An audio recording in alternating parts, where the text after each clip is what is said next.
Buongiorno a tutti. So, good morning, everybody. Thank you for being here. My name is Roberto Cicutto. I'm the president of the Venice Biennale, together with Cecilia Alemani, the curator of the 59th edition of the Biennale of Venezia.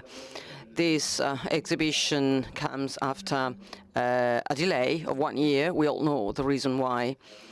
And after research and an in-depth study of the contents imposed by the pandemic that Cecilia mentioned several times and will possibly do it again. We are very happy to be here, even though we are a bit troubled because after the troubles of the pandemic, we are faced with another tragic situation, which is the Russian aggression to Ukraine.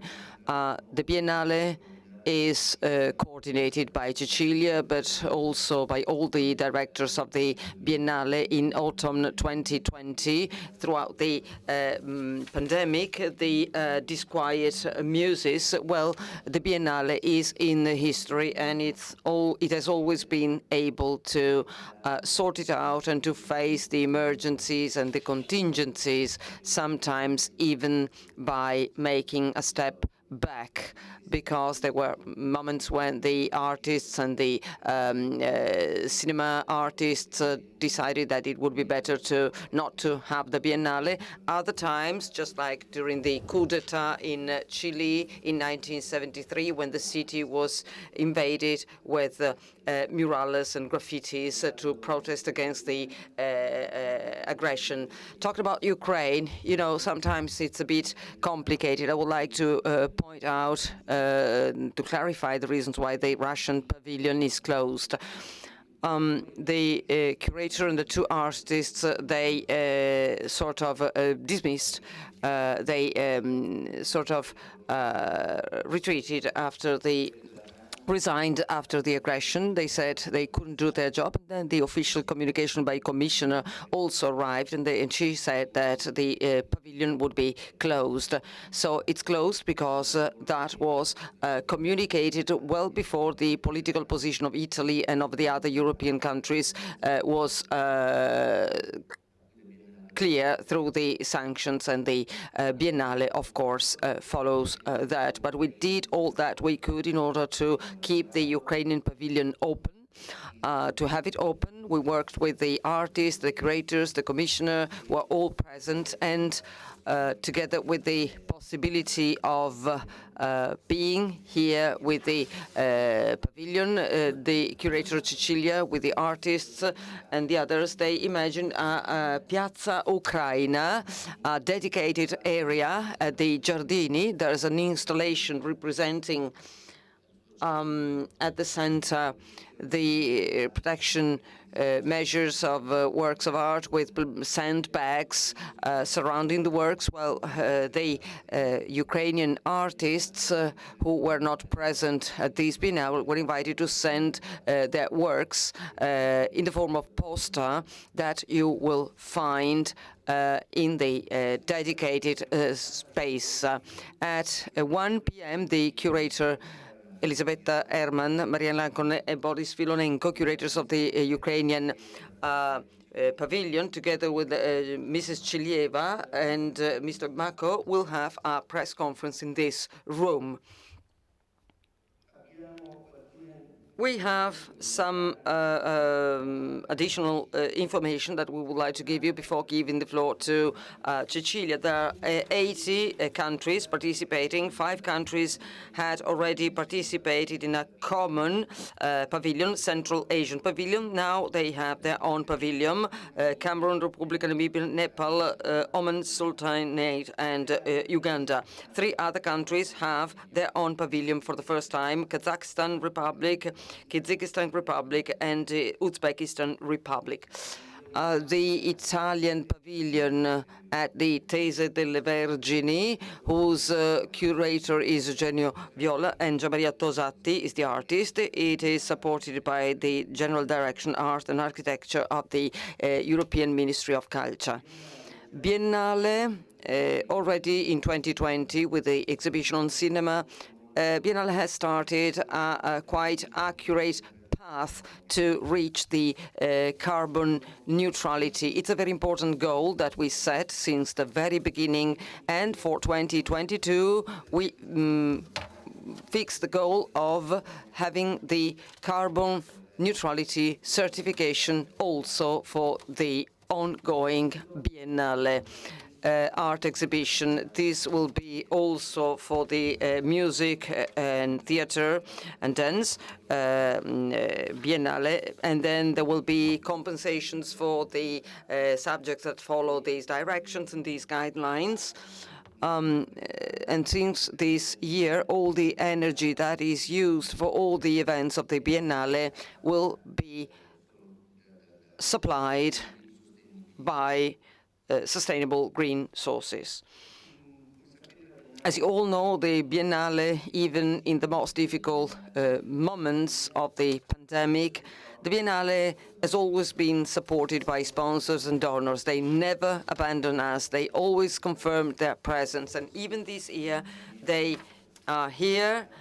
They are even more numerous than in the past, and they confirmed their support. Swatch is the main sponsor of the Biennale. The managing director is not here due to family personal problems, but he would like me to read a short message. For the sixth consecutive time, Swatch is proud to be the main partner of the 59th art exhibition Biennale. We are supporters of contemporary art, and we will exhibit in the Giardini and Arsenale in the Sale d'Arme. Swatch Faces will have the works of 5 artists, ex-residents of Swatch Hapix Hotel, among which Marcel. And the gardens will feature the description of the work of the Thai artist Ravanjiku. One last very important element of information. Cecilia was able to make, for the first time in our history, was able to create a college dedicated to young artists. We have colleges for dance, theater, music, and cinema, and that has given incredible results throughout the years. Many young artists who are already artists, so it's their job, their vocation, they work in an international setting with the participation to a public competition. We receive a lot of submissions. We make a first selection under the responsibility of the curator of the section, Cecilia Alemani, and of the tutor. They go through a period of training in Venice. And from these, this year we chose 4 artists who are present in this exhibition. They are not in competition, of course. I'm trying to find out the names. And they showed a lot of talent, and I think this activity is very important for an institution like Biennale, because this institution like Biennale wants to give the possibility of exhibiting the artists' works and also to produce arts. The artists that are in the College Art Biennale are, I apologize for the pronunciation, Simnikive Bulungu, maybe.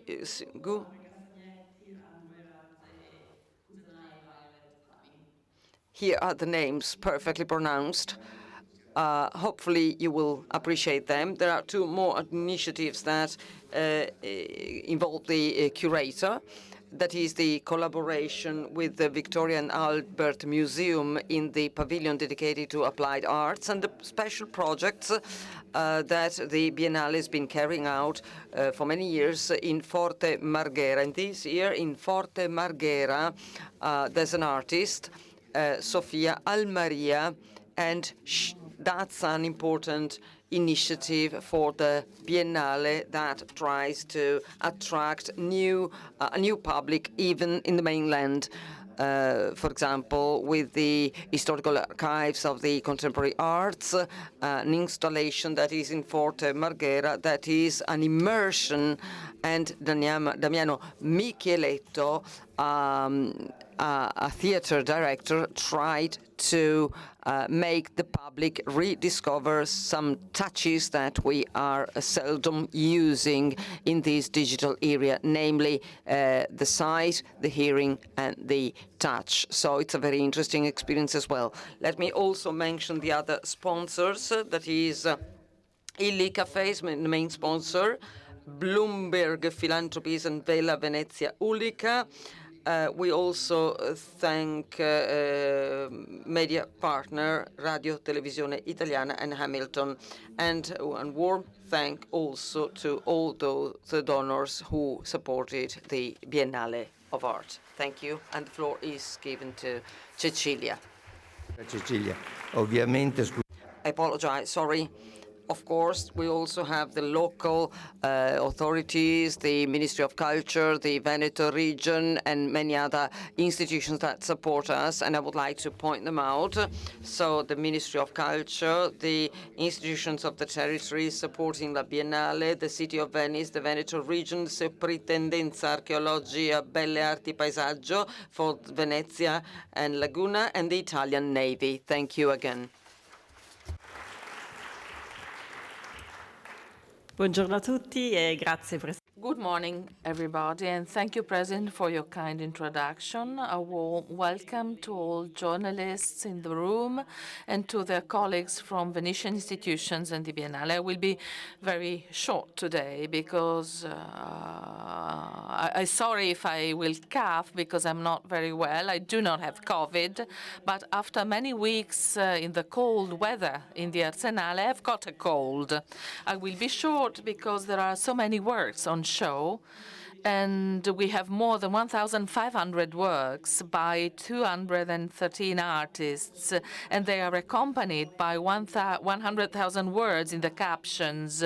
Besides them, I would like them to focus your attention. Organizing this exhibition has been a wonderful adventure, not without obstacles and ons and offs. As you know, I was appointed in January 2020, and I expected to be able to travel the world to meet new artists and new cultural scenes all over the world. Instead, I only managed to make one trip to Scandinavia, cut short by the pandemic.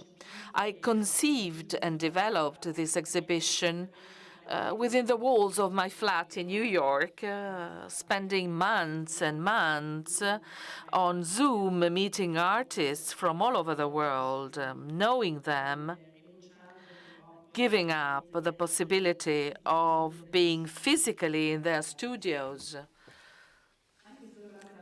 Even though we are all sitting here together in this theater, we know very well that this is an extraordinary event and that it took more than 2 years of fear and terrible losses to get here.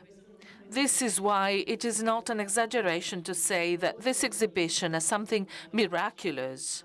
I don't say this to be self-congratulatory, but until Friday we didn't know whether the work opening the Arsenale would arrive on time. This team worked in extreme and complicated conditions, difficult to imagine from the outside.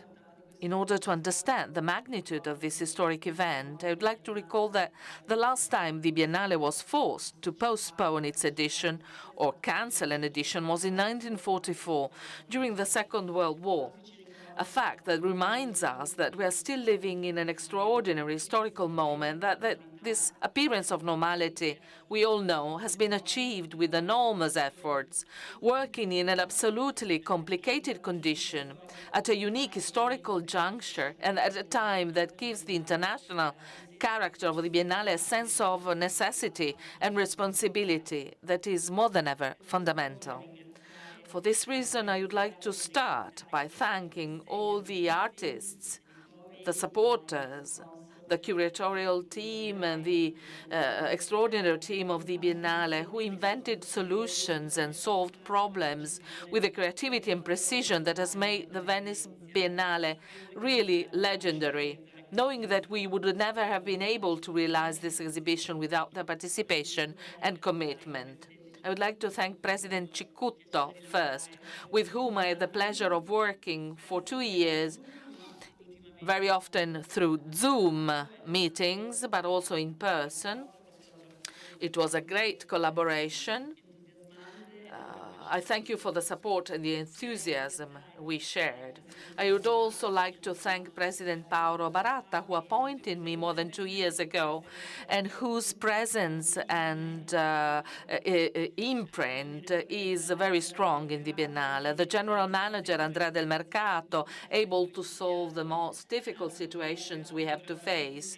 Mrs. Deborah Rossi, who has helped us to obtain contracts and loans for more than 1,500 pieces of art coming from all over the world. Allow me to thank my curatorial team. They are working now. They are not here. I normally get the credit or the blame for the results of this exhibition, but it is the result of a collaboration with curators, males and females. Marta Papini, my artistic organizer, she has developed the exhibition with me. Manuela Hansen, who has handled the editorial research, you will see in the catalog and in the short guide to the exhibition. Stefano Mudu, Ian Wallens, and Liv Culiberti, who has made the research. The Biennale team, that was fantastic. There are too many to list them all, but in particular, I want to thank Jor Brandmeier, the technical team with Cristiano Frizzele, Massimiliano Bigarello, Sandra Montagnier. They managed to bring all the works from all over the world on time. The editorial team with Flavia Fossa Margutti and her colleagues, and the press office with Cristiana Costanzo, the incredible Biennale team at large. The world has changed, and the world continues to change, and as my predecessor, Ralph Rugos, wished, we live in interesting, complex, and premonitory times. And clearly, we are still living in troubled times. After 2 years of pandemic, we are now touched by a war that is devastating Ukraine. This exhibition came into being in a different time, during a different kind of crisis, but it inevitably reflects today and confronts what is happening, not in a didactic way, I hope, but in a transversal and complex way, as only art can do. Nevertheless, after talking and describing the exhibition for months, you are now finally able to see it in person. I hope this is a concrete sign of our going back to experience of live art in person after 2 years of isolation and pandemic.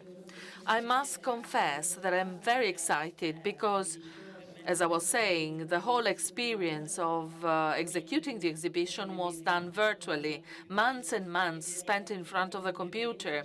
And the idea of being here in Venice, surrounded by the works and together with invited artists, is a very special moment and a moment of joy and responsibility.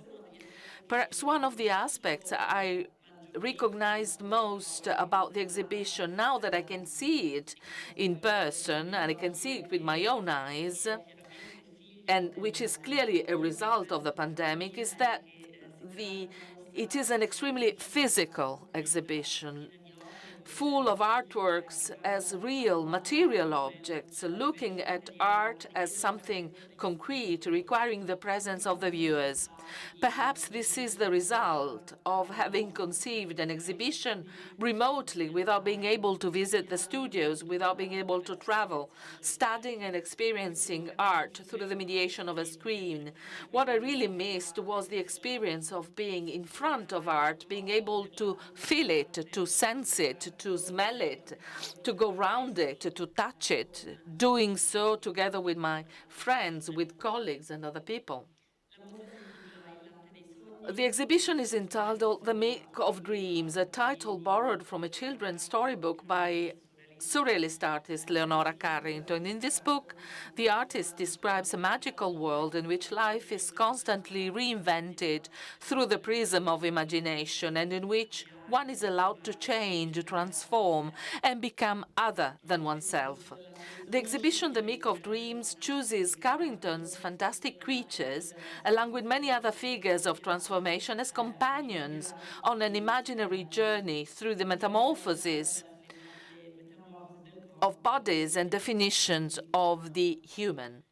The exhibition focuses in particular on three thematic areas. There are not necessarily sections in the exhibition. They are like a thread that passes across the exhibition: the representation of bodies and their metamorphosis, the relationship between individuals and technologies, and the links between bodies and the earth. Or to put it schematically, as the Italian philosopher Rosi Braidotti puts it, she was one of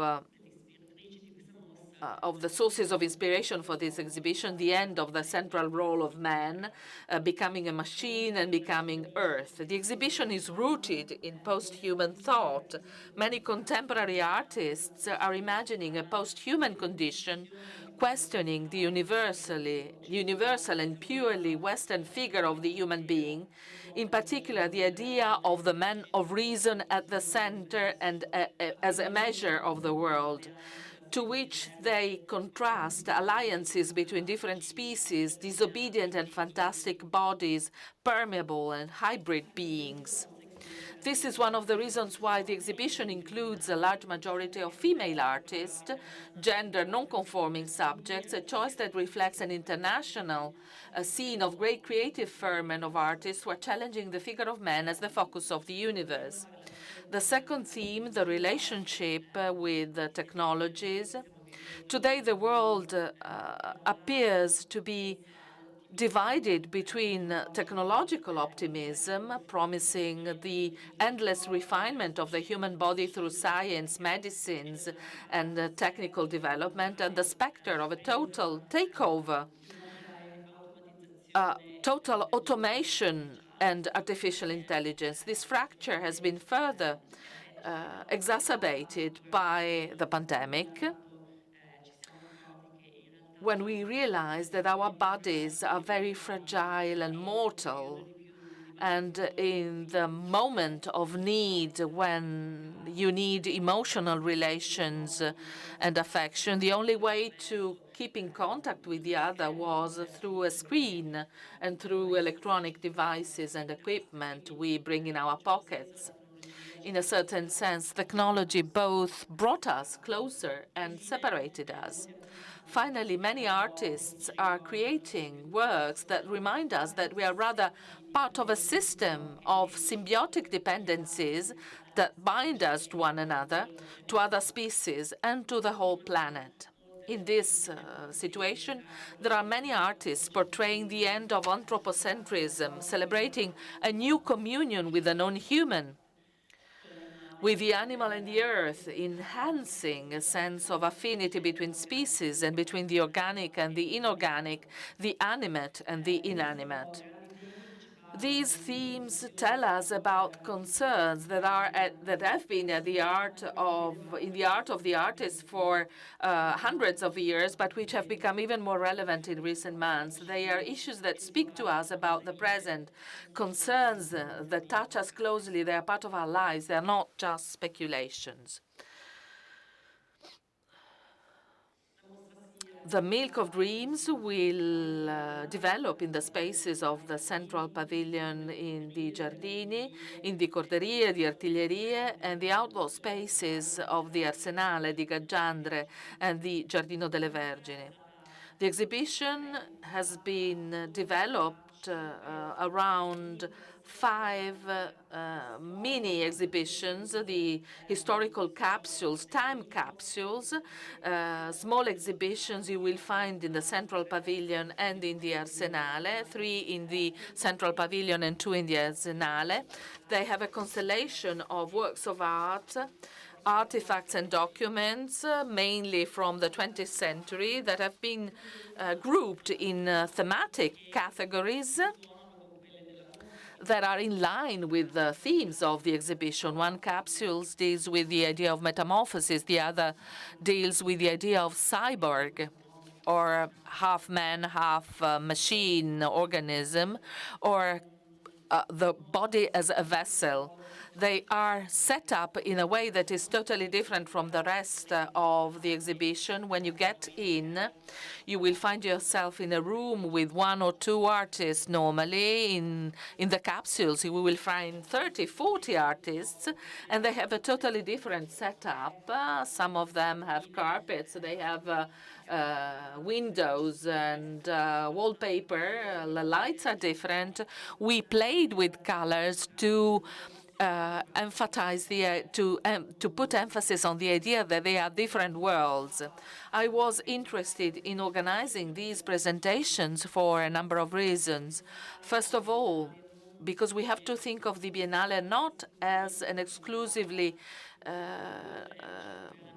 focused on the latest 3 to 5 years of production of contemporary art. There are many young artists, many contemporary works, but at the same time, I was interested in getting away from our present and to look at the exhibition in a more prolonged context.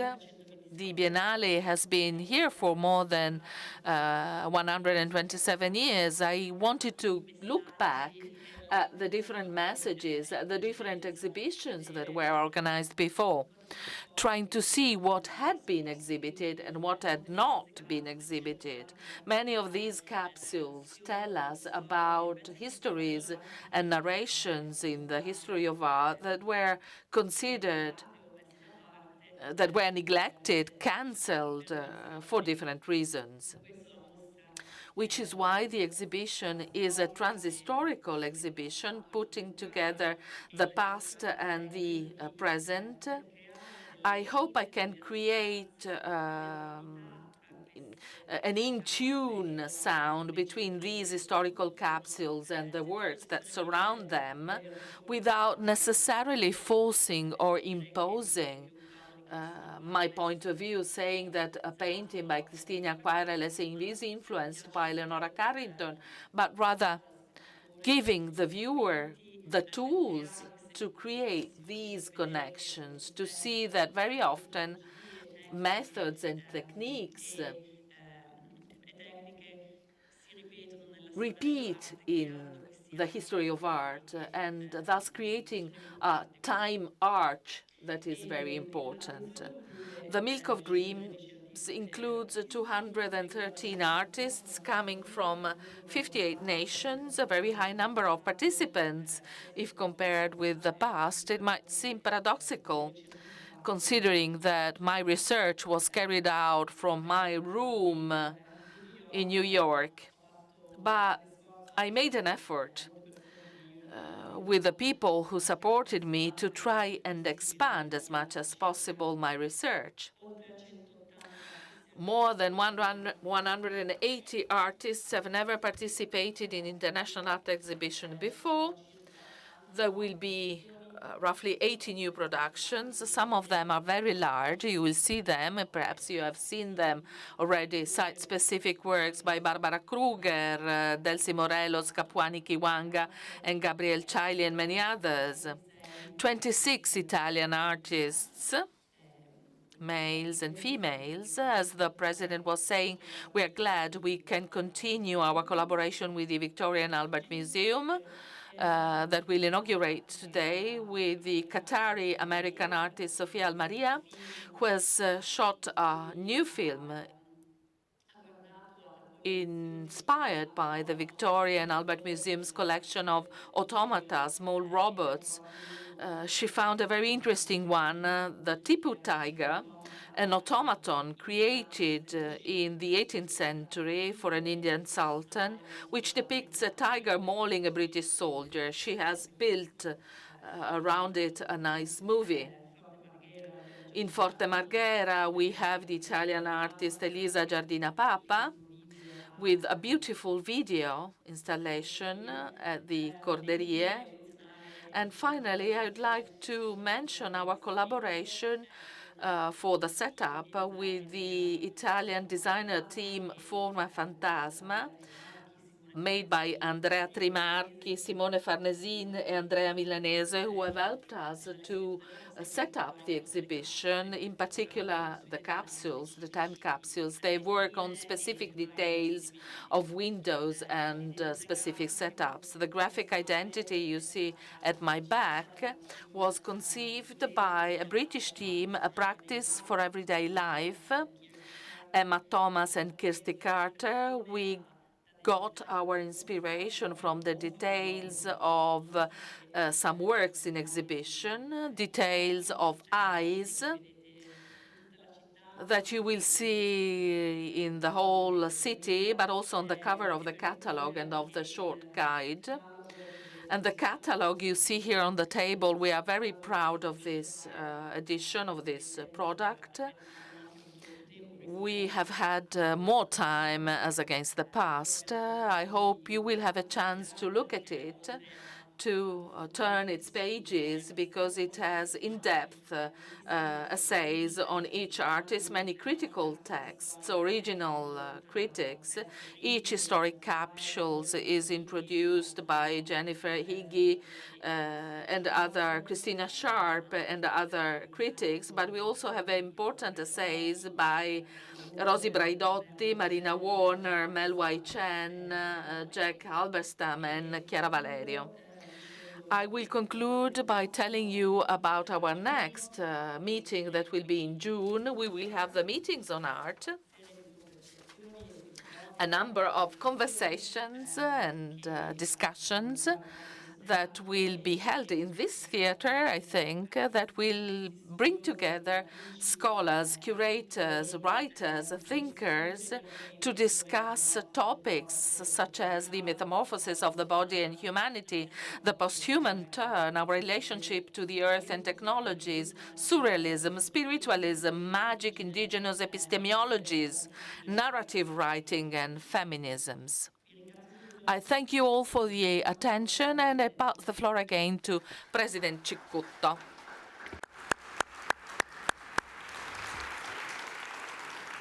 Faccio I complimenti a Cecilia per come ha saputo raffreddore la Thank you, Cecilia, for the way she managed to control cough and temperature. So she's been working a lot during these last days. So I was very happy to let Cecilia thank first the team of the Biennale. I joined her in these things. I came myself after 2020. So many things happened in these 2 years, and they were always able to find a solution. Now let us keep the floor for possible questions, and I think there will be somebody here with a microphone, and if you have questions, you will be given a microphone.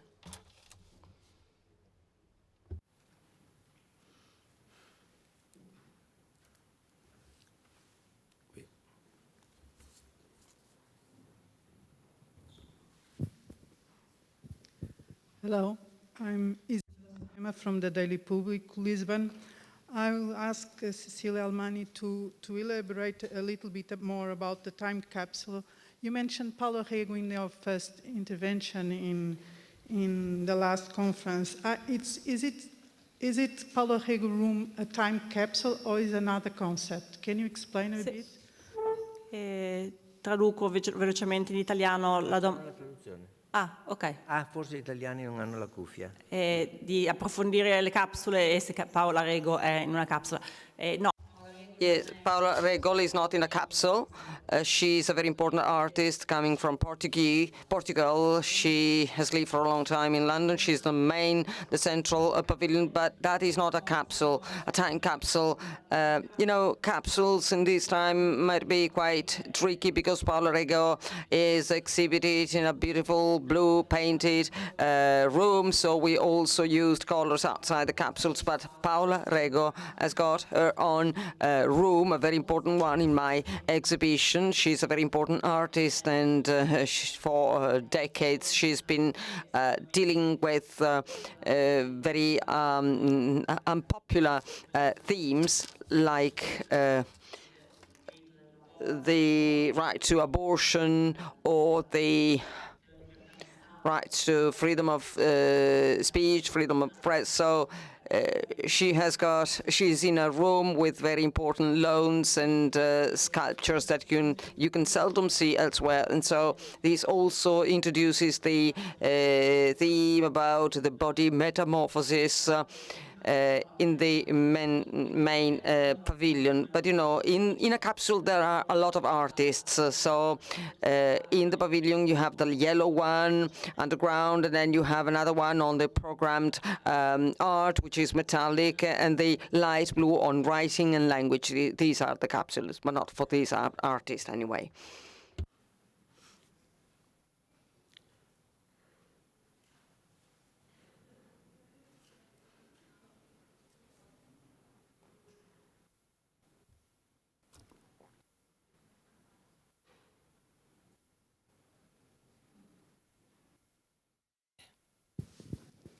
Good morning.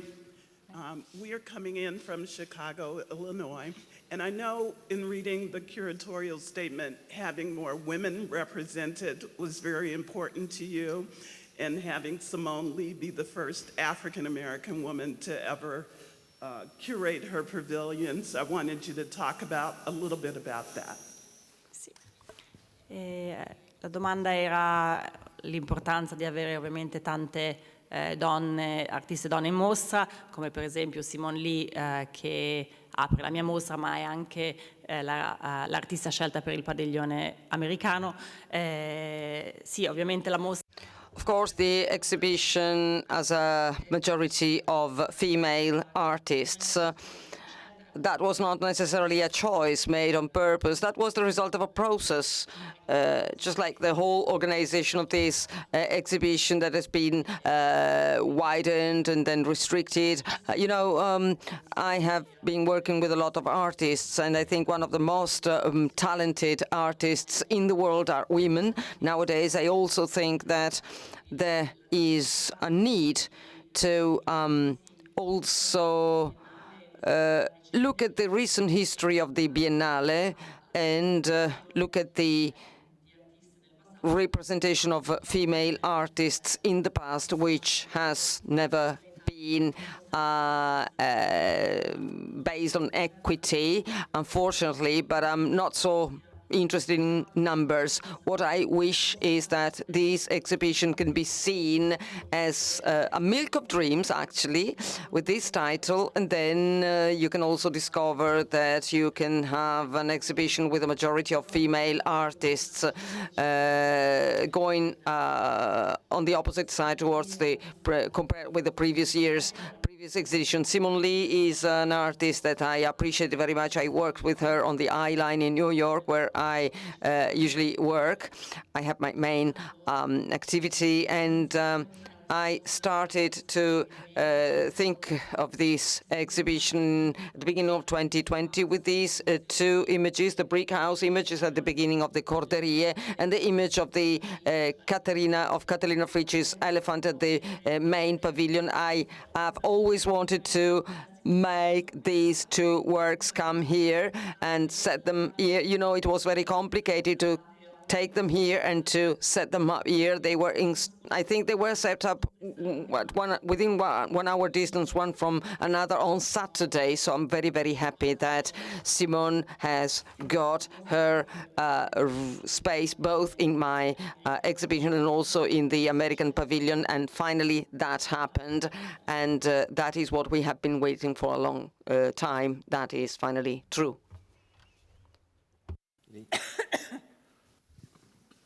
Lì.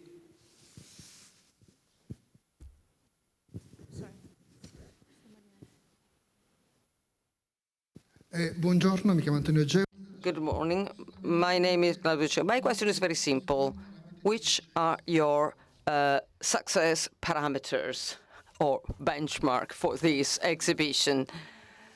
That's a complicated question. First of all, my first success is that the exhibition has been opened and that you are all here, because these last 2 years were very, very difficult and demanding indeed. So that's my first success. And then really, maybe naive, but, you know, My first success is that there are so many bodies in the space, being able to see all these beautiful works by so many artists and being able to be here in Venice at the Biennale after 2 years of isolation and 2 years of lots of difficulties. I really hope my exhibition goes well beyond, because the Biennale is not my exhibition. There are also side events and other pavilions and many other exhibitions in Venice, in the city. So the idea of being here in the sort of sharing of bodies and sharing what we love, that is art, together with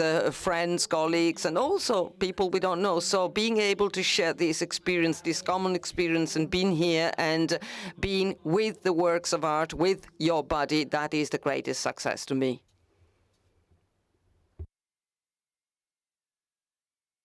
Hi. I think that with everything happening in Ukraine, one of the artists that a lot of people in the art world have sort of discovered is Maria Primichenko. I'm wondering, does she have a presence in the exhibition? And if so, was it organized before the invasion or afterwards? La domanda riguarda un'artista ucraina che si chiama Maria. The question is about Maria Primichenko, an artist of whom we have read on the newspapers. We have a work by Maria Primichenko. It is located in the Central Pavilion after The Elephant by Katarina Fritsch. A work we have added recently, which is why you do not find her in the list of the artists, nor in the catalog. I must say, I didn't know these artists before. Had I known her before, she would have certainly been in one of my historical capsules, because both for the aesthetics and for her sensitivity, I think she is extremely in line with my work. For those of you who do not know this artist, from the 1940s onward, this artist has created these drawings and gouache that represent in a naive way animals and mysterious creatures mixing up with nature. And they have something that is similar to art brut or folk art. The most interesting part of her work is in the titles she gives to her works. They are childlike titles, very cruel, however, remembering society and culture and the oppression and the wars she has experienced in her life. The Scarecrow is the work we have in the exhibition by her. I hope this is a sign of solidarity for Ukrainian culture also in our exhibition.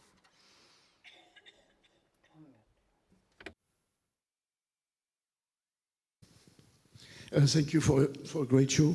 There is a lot of issue to tackle at the moment, like you mentioned. How do you curate emergencies? Which emergencies needs more focus? Is there any curating in the emergency ranking? La domanda è come si cura nell'emergenza o nelle emergenze. I do not know whether I have an answer for you. This exhibition was totally conceived and built up at a time of emergency. I am clearly referring to the pandemic. It wasn't easy at all, but we managed to complete the exhibitions. I will not tell you about the details, about the complications. Now, with the war in Ukraine, it is even more difficult to think of the sense of art at large, of making exhibition. I really hope you can think of the Biennale as a platform where dialogue among peoples can continue, notwithstanding the war, where we can continue to look at art as a channel for dialogue among different countries. It is the very soul on which the Biennale was created at the end of the 19th century.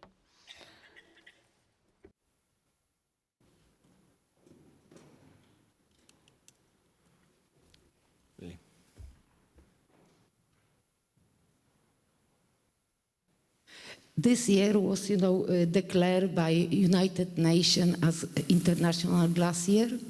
And I would like to ask you if you consider, in your creation, this material, because, I think that it's very good for fine art and especially for surrealism. However, it's not treated as, fine art medium, only mostly like for, applied art, yes? I'm sorry, I didn't get the first part of your question, sorry. What is? Okay, that this year, 22, yes, it was declared by United Nations as International Glass Year. Oh, glass. Yeah, and, because I think, that glass would be really fantastic, fine art medium. It's not very often used, that this is why I ask you, did you consider this material or artist, not glass artists, but I am talking about fine artists who applied, glass, yes, especially for surrealists, this would be fantastic material. We know about Adriano Berengo, who works with Ai Weiwei or, with very known artists, but this is not enough, I think, especially that glass came from Venice, yes? Or not came, but, it was very important for Venice. E la domanda è se ho considerato. The question is about glass as a form of art, not just craftsmanship. The easiest answer is visit the central room in the central pavilion, because there is a whole installation made of glass, a work by Andra Ursuta. I do not distinguish between different art media. I think that is one of the most beautiful moments in the exhibition. Congratulations. I hope you can hear me. The High Line is a very particular institution, or it's amazing, and I'm a New Yorker. What is it like to take an experience of curating like a 1.45 mile space, and how did that help translate into Venice? Or what was the experience? Because it's such a massive, the High Line is so massive, it's not like a small museum. La domanda è come la mia esperienza di lavorare sulla High Line, che è il mio lavoro principale a New York. La High Line, per chi non lo sa, High Line is a park, for those of you who do not know about it, is a park built over an old railway track area. My experience there has strongly impacted my experience here. I've always been working in unusual spaces, not white cubes. I've been working at the High Line for 10 years now. I like my job. It puts together contemporary art with nature, land planning, architecture, and we have more than 8 million visitors every year. In a certain sense, I always think of the Corderie as an open space, an open-air space. You cannot touch the walls, you cannot touch the columns there. It is like being in the open air in New York. But besides that, I think the lessons I've learned with High Line is thinking of exhibiting and proposing works of art to a public that is not necessarily a public of experts. People coming and not imagining they're in front of a sculptor.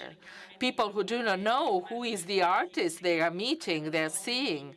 Working with artists who want to open up their art world to different interpretations, providing for different points of entrance. I hope I've done this in Venice, working with artists who are less conceptual in their expression, but whose work can be interpreted in different ways, and that can be in the taste of the public that will visit the Venice Biennale.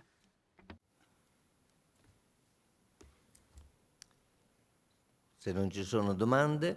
If there are no other questions, we thank you all for being here. If you are interested, at 1 o'clock we will have the press conference for the curators, artists, and the commissioner of the Ukrainian Pavilion here in the Arsenale. Enjoy your visit at the 59th International Art Exhibition of the Biennale of Venice. Eccoci.